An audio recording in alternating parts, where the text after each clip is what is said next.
On the evening of Friday the 13th, August 1971, 15 men in a room in Maryland changed the financial architecture of the entire world, over a weekend and in secret. Welcome to Geopolitics, the long game, power, money, and the world they don't want you to know. The United States would no longer honor its commitments to exchange dollars for gold. The Bretton Woods system, the financial architecture governing the world economy since 1944, was over. If you've ever wondered why your money buys less every year, why debt never seems to shrink, and who actually benefits from the way the financial system works, then this episode is where the answer begins. I'm Richard. This is The Long Game.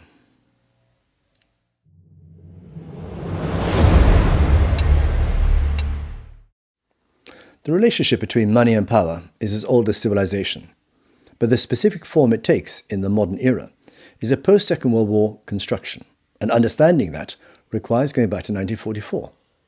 In July 1944, delegates from 44 Allied nations gathered at Bretton Woods, New Hampshire, in the States. The war in Europe was not yet over, but the outcome was no longer in doubt, and the question of what the post-war financial order would look like was already the most consequential geopolitical question on the table. The US arrived in an unassailable position. It held, safeguarded, approximately two-thirds of the world's monetary gold.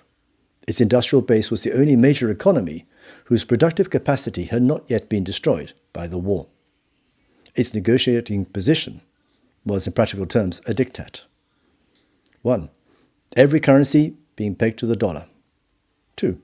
The dollar alone convertible to gold at $35 per ounce.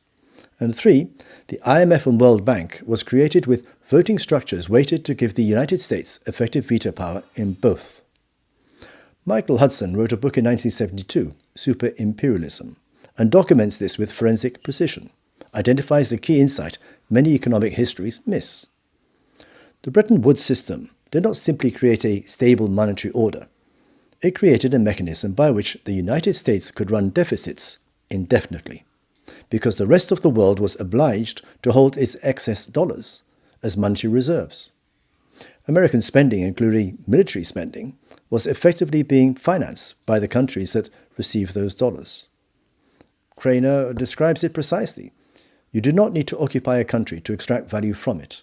You simply need its central bank to hold your currency as a reserve asset. The tribute flows automatically, invisibly, through the normal operation of international trade.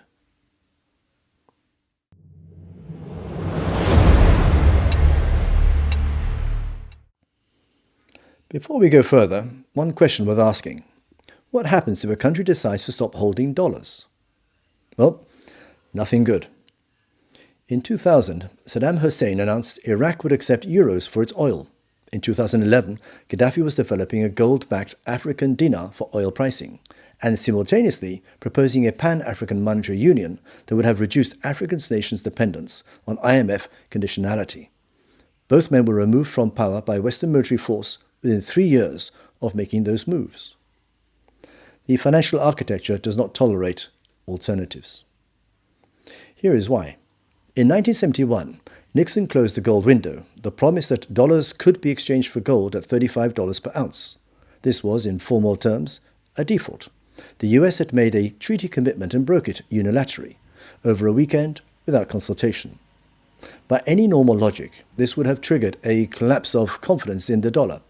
It did not, because the United States had already ensured through institutional design and geopolitical pressure that there was no viable alternative. The dollar became backed not by gold, but by the threat of what happens to governments that try to price their exports in something else. That threat has been exercised explicitly or implicitly against every significant challenge to dollar supremacy since 1971.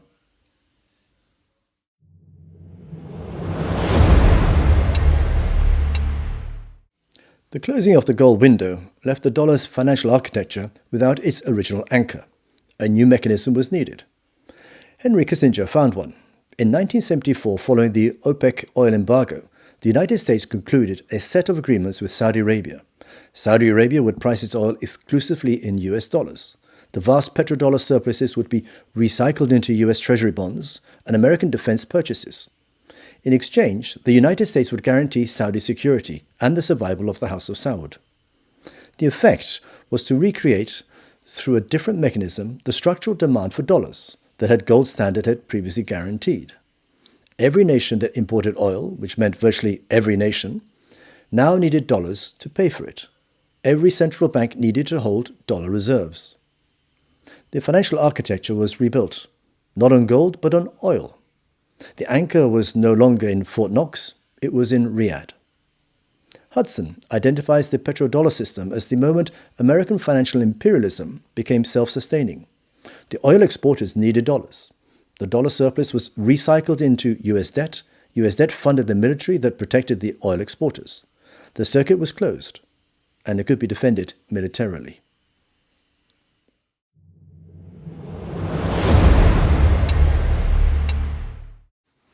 For 50 years, the petrodollar system ran without serious challenge. The position has been shifting since approximately 2014.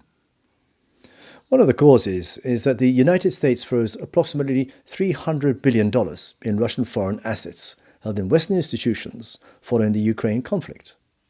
The signal sent to every government with significant dollar reserves was unambiguous. Your position is not secure if Washington decides otherwise. The response has been structural and accelerating. Central banks globally have been accumulating gold at rates not seen since the 1960s.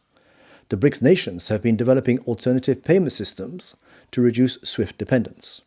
Saudi Arabia, the keystone of the petrodollar, has begun accepting yuan for Chinese oil purchases. The links are not broken, but keystones are moving. Craner's diagnosis is the most precise. The United States is running the financial architecture at maximum pressure while simultaneously undermining confidence in it. Every new application of financial sanctions accelerates the motivation of other nations to reduce their exposure. The more aggressively the architecture is weaponized, the faster alternative systems get built. Hudson's long view is starker. The system contains a terminal contradiction. It requires the United States to run perpetual deficits to supply the world with dollars. But those perpetual deficits are gradually hollowing out the productive base that gives the dollar its residual credibility. The financial architecture is consuming the strategic position it was designed to preserve. That is the current state of the board. Not an endgame, not yet, but a shift that any serious reader of the long game would take seriously.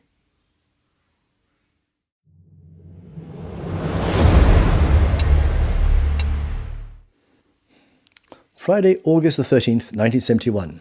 President Nixon convenes a secret meeting at Camp David.